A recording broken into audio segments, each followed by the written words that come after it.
Bonjour et bienvenue dans cette vidéo. Aujourd'hui, on va voir comment installer Windows 11 à partir de Windows 10. Cette vidéo va être utile pour les détenteurs d'un Mac qui souhaitent installer Windows sur Mac et bien sûr aux détenteurs de PC qui veulent tout simplement passer de Windows 10 à Windows 11. Je rappelle que Windows 11 sort officiellement le 5 octobre dans sa version publique, donc c'est dans 15 jours. La bonne nouvelle, c'est que si vous avez un PC avec Windows 10 actuellement, eh bien vous allez pouvoir faire la mise à jour vers Windows 11 gratuitement. Elle va vous être proposée à partir du 5 octobre, donc Windows 10 va télécharger la mise à jour en tâche de fond et va vous la proposer à un moment donné, il suffira de faire la mise à jour. Certaines personnes ne le savent peut-être pas, mais Windows n'est pas gratuit. Le système n'est pas gratuit comme sur macOS. Il faut payer la licence pour pouvoir l'exploiter. Le prix normal d'une licence Windows 10 est aujourd'hui de 259 €. Simplement, quand vous achetez un PC qui est fourni avec Windows 10, eh bien, le système vous est offert avec votre machine. C'est pour ça peut-être qu'il y a des gens qui ne savent pas que Windows normalement est payant. Par contre, si vous achetez un PC sans système, eh bien vous devez acheter la licence Windows pour pouvoir l'installer si elle n'est pas préinstallée sur la machine. Dans ma précédente vidéo, je faisais voir justement comment installer Windows sur un Mac avec un logiciel qui s'appelle Parallels Desktop que je vous invite à regarder si vous avez un Mac et que vous voulez l'installer. Dans ce cas-là, justement, vous allez devoir acheter la licence Windows. Ça ne va pas être gratuit. Mais voilà, je vais vous donner l'astuce pour l'avoir à un prix ridicule et éviter de payer les 259 €. Il y a un site qui s'appelle Keysoft, je vous mets le lien en dessous de la vidéo, qui vous permet d'acquérir une licence Windows 10 Pro en 32 ou 64 bits pour 7,51 €. Rassurez-vous, c'est un site totalement légal. En fait, ce sont des licences qui ont déjà servi certainement auparavant auprès de certains particuliers ou professionnels qui n'en ont plus besoin et qui revendent la licence. Donc là, ce que vous allez obtenir, eh bien, c'est la clé de licence qui va vous être envoyée par email. Donc moi, justement, je vais installer Windows 10 Pro sur mon Mac et puis je ferai la mise à jour vers Windows 11 quand elle me sera proposée. Ce qui fait qu'en gros, eh bien, j'aurai eu Windows 11 pour 7,51 €. Et ça va certainement grandement intéresser les utilisateurs de Mac qui voulaient l'installer. Il y aura juste à investir dans le logiciel Parallels Desktop dont j'ai fait la vidéo dernièrement, qui coûte 79 €, plus 7,51 € pour la licence pour Windows 10 et 11. Vous avez même la possibilité d'acheter deux licences pour 12,20 € si vous voulez l'installer sur deux machines différentes. Donc franchement, ça vaut vraiment le coup. Donc moi, eh bien, je vais acheter une licence maintenant. Je mets la vidéo sur pause et je vous retrouve tout de suite après pour la suite.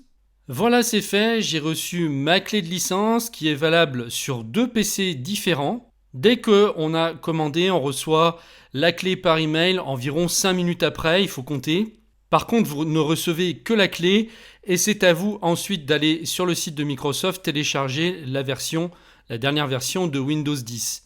Alors, quelle est la différence entre Windows 10 familial et professionnel? Eh bien, ça va se situer notamment au niveau du chiffrement et puis des protections des informations. C'est la même chose, hein, vous n'allez y voir que très peu de différence. Simplement, il y a des fonctionnalités avancées pour Windows 10 professionnel. Sur le site de Microsoft, vous avez la liste des différences qu'il y a entre les deux systèmes. Pour installer Windows 10 et la mise à jour Windows 11, il vous faudra au moins 4 Go de RAM sur votre machine, au moins 64 Go de disque dur. Si vous n'avez pas ça au minimum, ne l'installez pas car ça ne pourrait pas tourner correctement. On va maintenant aller télécharger le fichier ISO de Windows 10. Donc c'est un fichier image qui contient tout le système de Windows dont on a besoin ici pour l'installer sur notre machine. Si c'est pour installer sur un PC, le mieux c'est de graver ce fichier ISO sur un DVD, puis à partir du lecteur DVD de votre machine, ensuite installer le système. Pour moi qui vais installer Windows sur Mac, je vais utiliser donc le logiciel Parallel Desktop pour aller chercher ce fichier ISO et ensuite il va me l'installer. Alors je vous mets le lien en dessous de la vidéo pour que vous arriviez sur cette page qui vous permet donc de télécharger Windows 10 en fichier image ISO.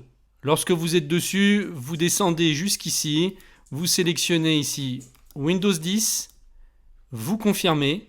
Vous choisissez la langue, vous reconfirmez et ensuite vous téléchargez votre version de Windows 10 soit en 32 bits, soit en 64 bits. Moi, je vais prendre le 64 bits. Et c'est parti. Le système complet tient dans 5,86 Go.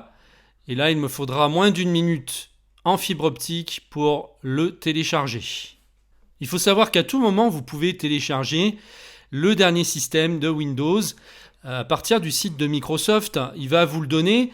Le seul truc, c'est qu'il faudra ensuite déverrouiller, bien sûr, avec la clé de licence pour pouvoir l'utiliser complètement.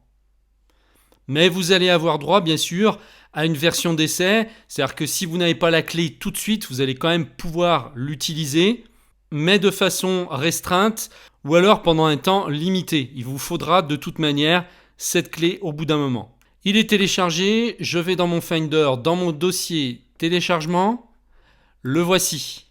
Donc je vais dire à Parallel Desktop d'aller chercher ce fichier image. À partir d'ici, donc je fais continuer, sélectionner un fichier, ouvrir, continuer. Pour les possesseurs d'un Mac avec la puce M1, comme c'est mon cas, malheureusement, on ne peut pas télécharger de version Windows 10 compatible. Il va falloir directement installer la version Windows 11. Le problème, c'est que pour l'instant, on n'a qu'une version preview et qui de plus n'est qu'en anglais. Donc on peut déjà installer cette première version et puis ensuite, il faudra attendre un petit peu pour savoir comment faire pour installer la version définitive et pour pouvoir valider la licence. Donc j'avais déjà montré dans ma précédente vidéo comment faire pour donc installer Windows 11 sur un Mac M1. Je vous propose d'aller la regarder, tout y est. Je vous mets tous les liens nécessaires en dessous de la vidéo. Si vous avez des questions, n'hésitez pas à les poser dans les commentaires. Je vous remercie de m'avoir suivi et je vous dis à très bientôt.